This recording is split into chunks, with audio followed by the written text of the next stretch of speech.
breaking some more visuals and updates with respect to Kharkiv in the eastern parts of Ukraine. We are getting some more visuals of where buildings have crumbled after a heavy shelling that has taken place in the entire area. Those are the visuals that we're putting out for you right now from Kharkiv. We have seen viewers in that particular area as well near Luhansk that there has been excessive and aggressive shelling that has been carried out, airstrikes that have been carried out by the Russian troops there. And there we see residential areas, civilian areas, buildings in fact that have been reduced to a rubble after intense shelling that has taken place in particular areas of Kharkiv. Remember, those are the also area where evacuation processes were also being carried out, and we have been getting such devastating images from across Ukraine in Kharkiv, in Kherson and near the Donetsk Oblast region as well, where the humanitarian corridors had been set up. And the latest visuals are now from Kharkiv and also in the north.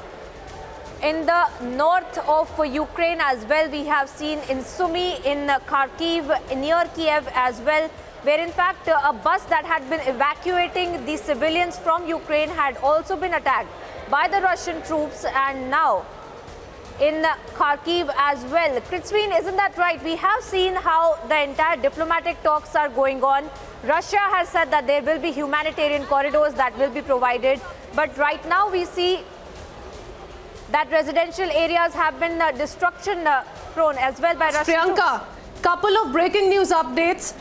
Ukrainian tankers near Mariupol could be seen fighting with dummies of dynamic protection. Both tanks in Nutovo were disabled by servicemen of the 9th Regiment of the NM of the DPR with RPG-7. So some of those details coming in. Also, second echelon units are taking over the previously liberated village of Babintsy in the Kiev region. At the same time, the main strike groups of the Russian armed forces, which have advanced the front around Kiev further from Babintsy by 15 to 20 kilometers, are already fighting for control of the settlements of Irpin and Buka.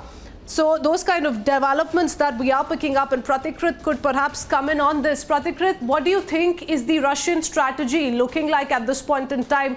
You know, what we do understand and what our reporters on the ground have also been suggesting is that cities surrounding Kiev, Kiev Oblast in particular, talk about Chernihiv, talk about Irpin. Of course, these are hundreds of kilometers away, some of them. For example, Zaitomir. All of these cities are being attacked by the Russian troops. But we also do know that the Russian advance, in a sense, has slowed down immediately outside Kiev, at least in the last 3 to 4 days. What seems to be their strategy? Are they hoping for what Zelensky is now admitting to, that we could perhaps reach a solution, and that Ukraine has realized that NATO cannot be trusted? The West is certainly not on its side, practically speaking, and that's what Russia was hoping for essentially all this while.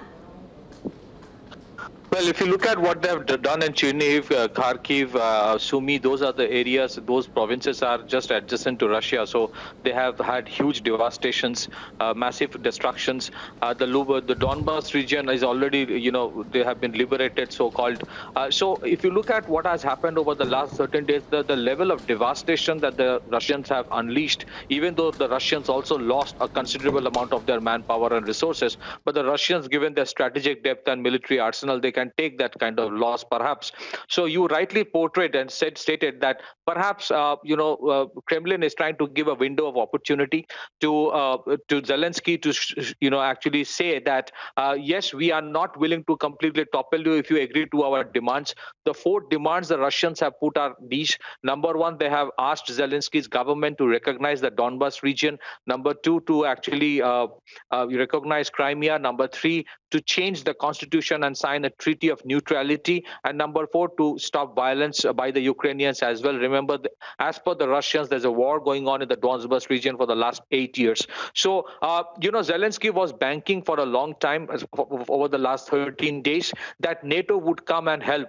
But unfortunately, in spite of all the expectations and in spite of all the resilience that the people of Ukraine have put up, NATO have done what it actually does the best, which is no action, talk only. They haven't done anything to protect Ukraine for the last 14 years, Ukraine has been trying to be part of NATO. NATO neither ever categorically rejected their demand nor took them in. So today the situation is such, NATO is barely giving them basic defensive weapon system like a Stinger missile or a Javelin missile, which are effective against individual tanks or aircrafts. But you cannot win against the Russians with these kind of basic weapon systems. So frankly, for Zelensky, I think there is also pressure from within its own country. It might not be visible, but perhaps he's also realizing that what is the end game? What do I get out of it? Because if it was the NATO's directly supporting, then it could have been something else, which the NATO is simply not willing to open a front against the Russians. So for Zelensky, unfortunately, it's a very sad situation. He doesn't have any other option, as it seems,